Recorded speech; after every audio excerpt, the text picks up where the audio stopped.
Today, we are looking at Sonic Spinball for the SEGA Genesis.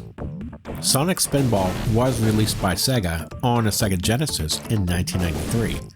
Dr. Robotnik has turned all the animals on Mobius into robot slaves, but is Sonic to the rescue, rolled up like a pinball.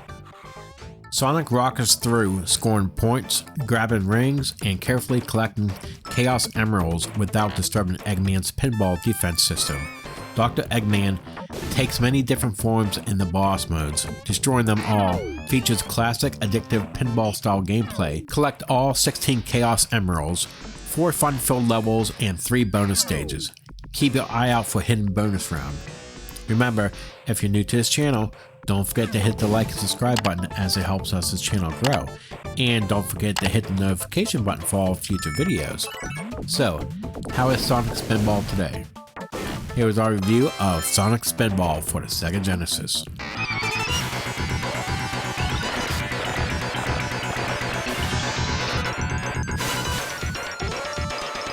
In order to power the defense systems, Robotnik has taken control of a volcano in Morbius, where his machine, which can convert animals into robots, is presently housed and producing robots. The planet should return to normal and everyone should be safe after obtaining all of the emeralds and vanquishing Robotnik.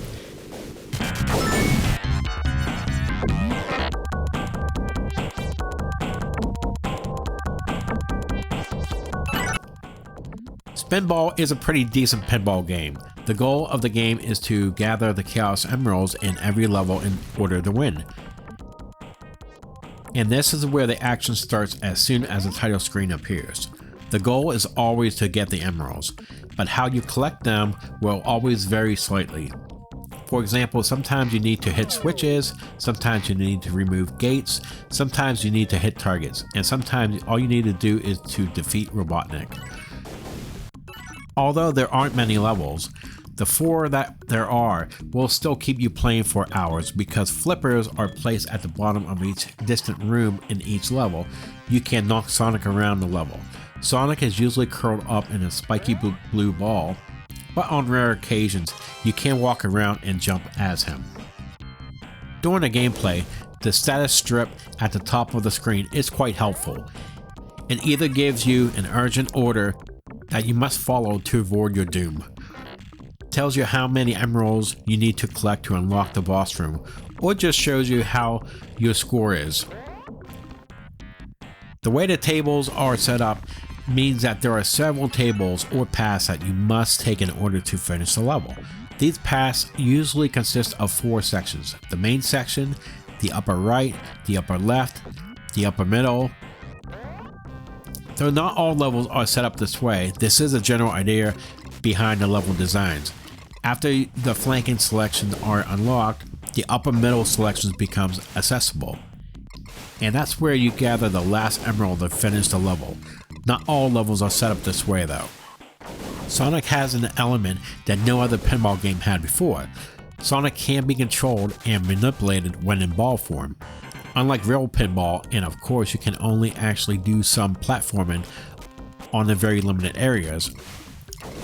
There are a few issues, though not many. The first is that the tables can't be seen at all until you reach a certain part of the game, which makes it more difficult for players to learn through trial and error than other pinball games. Spinball is not as hard as people think, but it's not an easy game to play. You will run into some glitches occasionally until you get the feel of the controls and how the game works. The bonus levels are the last aspect of the gameplay. After completing the first 3 levels, you'll find bonus levels that require you to hit targets, knock out Robotnik's teeth, or so on, all with the ultimate goal of destroying Robotnik.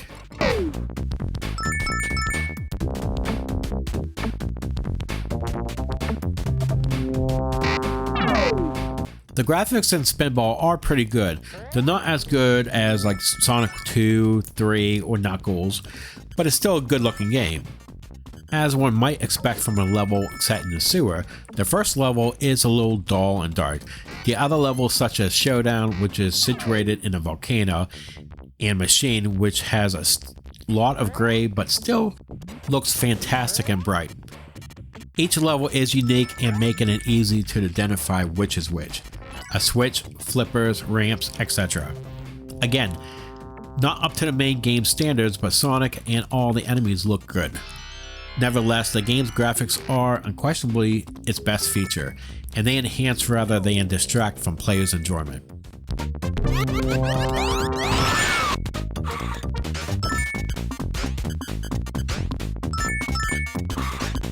The song from the first level is stuck in the head of every player who has played the game. While the opening track is definitely an earworm, the other game's music is equally amazing and perfectly suited for each level. And it's got excellent sound effects that perfectly match the action on screen, particularly when timing or accuracy is needed. Jumping up or getting caught near a hazard, for example. Similar to the graphics, the only thing the audio lacks is quality when compared to other Sonic games from the same era. But again, the differences are so small that it doesn't distract from the gameplay in the slightest.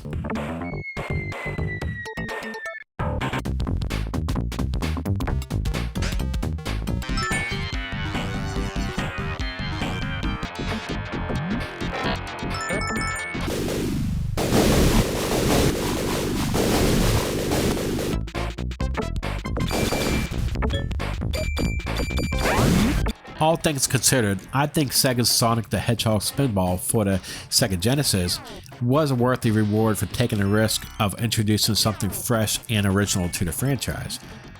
It made sense to go with a pinball-themed game for one of the early attempts, especially considering how well liked the pinball-themed levels from the first few Sonic games were.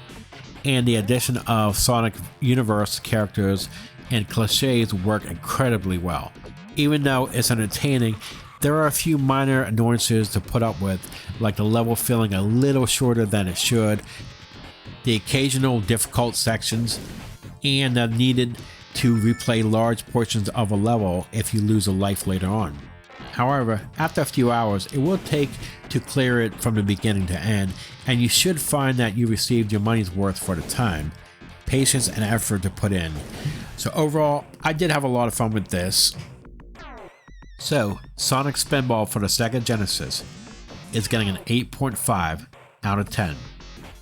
What did you think about Sonic Spinball for the SEGA Genesis? Please leave comments below to share your thoughts. That would do it for this review. We do live streams throughout the week, mostly games from the Xbox or the Nintendo Switch, and we also do retro games throughout the week as well. And remember, if you like this channel, don't forget to hit the like and subscribe, as it helps out this channel grow. And please leave comments below to share your thoughts.